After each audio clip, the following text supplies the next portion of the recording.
Hey guys, and welcome back to my channel. In today's video, I'm going to be a little bit more informal and I'm going to talk about the Vancouver real estate market specifically and what I would be doing if I were a buyer right now and what I would be doing if I were a seller right now.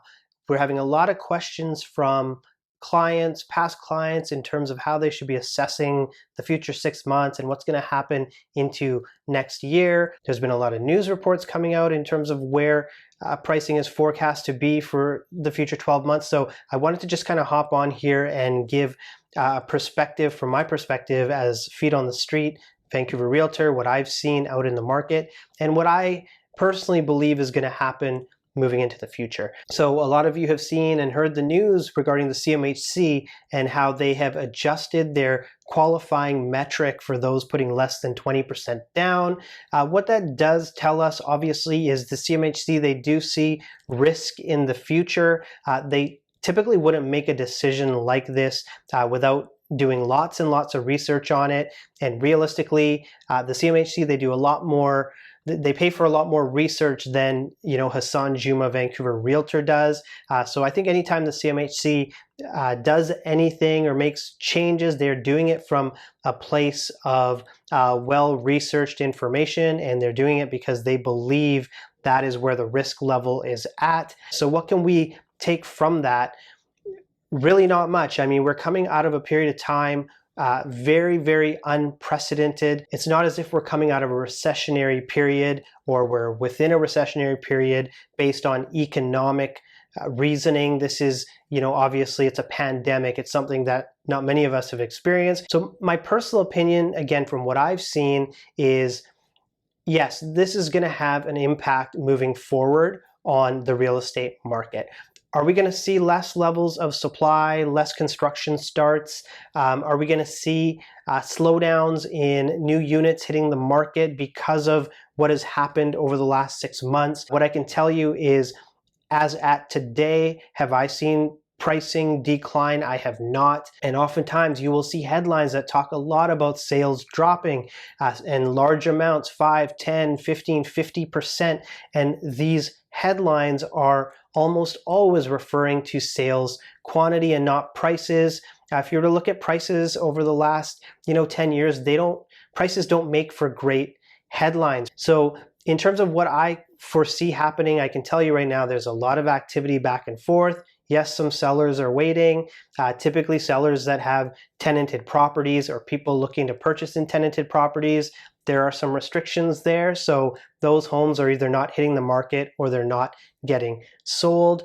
Do I see further price declines in the next 6 months? Personally, this is my own opinion, again, from what I've seen and what I'm hearing talking to other agents, I do not see prices declining in the short term. May they happen in the longer term? I think it's very well possible. Again, CMHC, when they make changes in their policy, they're not necessarily making it on the short term, they're making it on the longer term. So to get back to the start, and if I were a buyer, would I purchase right now?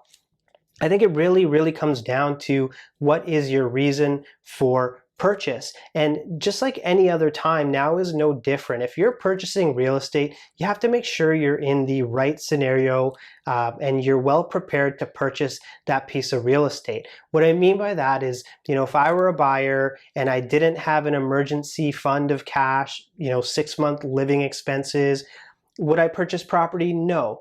If I was a buyer and I was going to my mortgage broker and, trying to find gray area ways to get approved for, a larger mortgage, which of course the lenders don't feel comfortable loaning with me, should I purchase a property under that pretense? No.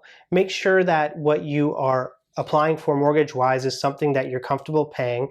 Make sure you have some money set aside for emergencies in a cash fund. It's always important, but even more important in a market with uncertainty like we are in right now. So nothing really changes for you as a buyer. And if you're in it for the short term, you want to get in and you want to get out in a couple of years and make a profit, then don't purchase right now. If you're someone that wants to purchase a principal residence, you expect to stay there or hold on to that property for the long term, I don't think that there is a bad time to purchase real estate, Vancouver real estate, when that is what your criteria is. If I was selling property right now, when you hear stuff in the news about prices coming down, oftentimes you want to beat that and make sure that you get your home on the market before then. There's always an ebb and flow of sellers and buyers in every market, and it comes down to your circumstance. Are you a builder that maybe holds on to 3, 4, 5 properties? I think it's very important that you capture some of this demand that is occurring right now. We're seeing offers on $2 million, $3 million properties, so there doesn't seem to be an upper cap limit in terms of where there is buyer demand. So I would definitely have your property hitting the market as soon as possible in that regard. If you're someone that's selling and you just want to kind of test things out and see how it goes, can you get an amazing price? You have to factor in that given the scenario circumstance that we are existing through, if you are to put your home on the market, you're going to have guests and showings happening at your home. And is that something you're comfortable with doing, given the virus that is going around? Obviously, as agents, we're taking every precaution we possibly can, but that doesn't necessarily mean that you want to open your doors to buyers coming through unless you absolutely need to. But only you can make that decision based on your criteria. So hopefully you got some value here and a bit of a perspective in terms of what's actually going on with the real estate market. Again, none of us know what is going to happen in the future, 6 months, a year from now. We can only assess where we're at today. So again, I would suggest if your situation, if you're well prepared as a buyer, you're well prepared as a seller, cancel out some of the noise. Focus on what you need to do. Make sure that you've put yourself in a good, safe position. And if you have any questions for me, all my info is in the description below. Happy to assess your specific situation. But other than that, thank you for watching and have a wonderful day.